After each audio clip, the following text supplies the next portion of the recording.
નમસ્કાર દર્શક મિત્રો, મિરર ઓફ ધી વર્લ્ડમાં આપ સૌનું હાર્દિક સ્વાગત છે। તેરા તુજકો અર્પણ પોલીસના આ સૂત્રને સાર્થક કરતી વડોદરા રેલવે પોલીસ માત્ર ગણતરીના કલાકોમાં ચોરને પકડી તેના મુખ્ય માલિકને લાખોના દાગીના સુપરત કરવામાં આવ્યા।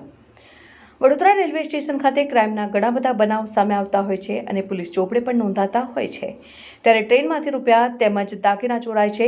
પોલીસ ચોપડે નોંધાયા બાદ વર્ષ સુધી તેનો નિકાલ પણ આવતો નથી, તેવા કેસ હજુ પણ પોલીસ ચોપડે પેન્ડિંગ છે।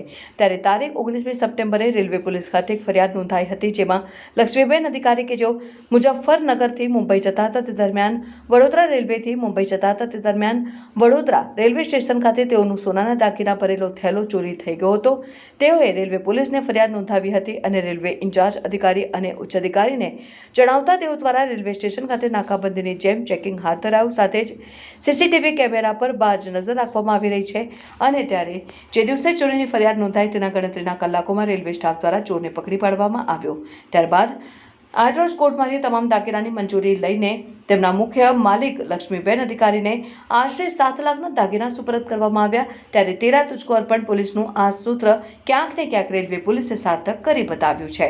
ત્યારે દાગીના સ્વીકારતાની સાથે જ ફરિયાદીના આંખમાં આંસુ હતા, સાથે જ રેલવેના પીઆઈ એચડી વ્યાસ પણ ભાવુક નજરે પડ્યા હતા। ત્યારે એવું કહી શકાય કે રેલવે ક્રાઇમ રેટ ઇતિહાસમાં પ્રથમ વખત એવું બન્યું હશે કે જે દિવસે ચોરી થઈ તે દિવસે આરોપી પકડાઈ ગયો અને માત્ર 5 દિવસમાં મુખ્ય માલિક સુધી તેની તમામ કિંમતી ચીજવસ્તુઓ સુપરત કરવામાં આવી છે।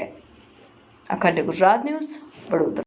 ગણતરીના કલાકોમાં જ આપણે ચોરને પકડી લીધો હતો સામાન સાથે, કોર્ટમાંથી ચોરાવીને આજે એમને અર્પણ કર્યો છે। શું કહે?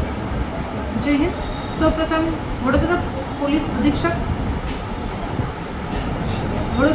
અધિક્ષક પશ્ચિમ રેલવે સરોજકુમારી સાહેબ તથા નાયબ પોલીસ અધિક્ષક વડોદરા વિભાગ વડોદરા GS બારિયા સાહેબની સૂચના અને માર્ગદર્શન હેઠળ જે ઘટના બનેલી હતી તેની છાનબીન કરવા માટે અને જે ચોરી થયેલી હતી એના તુરત જ ગણતરીના કલાકોમાં શોધી કાઢવા માટે સૂચના આપવામાં આવેલી। પીઆઈ સાહેબોએ ટીમ બનાવેલી અને તાત્કાલિક સીસીટીવી ફૂટેજ ચેક કરવામાં આવેલા, પ્લેટફોર્મ પર તરત જ ટીમો રવાના કરવામાં આવેલી હતી અને ગણતરીના કલાકોમાં તાત્કાલિકમાં જ એક અજાણ્યા ઇસમની હરકતો છે એ અનનેચરલ જોવા મળી હતી। તો આ અનનેચરલ મુવમેન્ટના આધારે અને સીસીટીવી ફૂટેજને ચેક કર્યા અને એ આધારે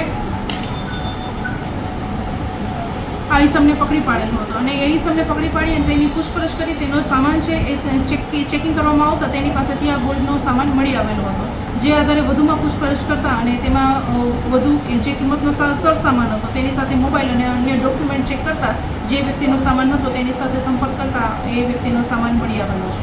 અને જે 18 તારીખે એ લોકો પનવેલથી દિલ્હી જવા માટે રવાના થયેલા હતા અને 19 તારીખે મધરાત્રે એ ઊંઘી ગયેલા તો ઊંઘની તકનો લાભ લઈ અને ચોરે આ સામાન ચોરી કરી અને વડોદરા પોલીસ સ્ટેશનથી એને ભાગવાની કોશિશ પણ કરેલી હતી, પરંતુ આરપીએફ અને જીઆરપીએની સઘન અને સખત મહેનતના પરિણામ સ્વરૂપે ચોર ભાગવામાં સફળતા પામેલ નહીં અને આ સરસામાન છે એ તાત્કાલિક જ જપ્ત કરી લેવામાં આવેલો હતો તેમની પાસેથી। મેડમ, આજે તમે અમને સામાન અર્પણ કર્યો છે, ક્યાંક એમના આંખમાં એક ખુશીના આંસુ પણ હતા, કારણ કે 7 થી 8 લાખનો કિંમતી દાગીના હતા અને તમને પણ કેટલી ખુશી થઈ કે આવું કોઈનું ખોવાઈ ગયેલી વસ્તુ તમે ત્યાં સુપરત કરતા?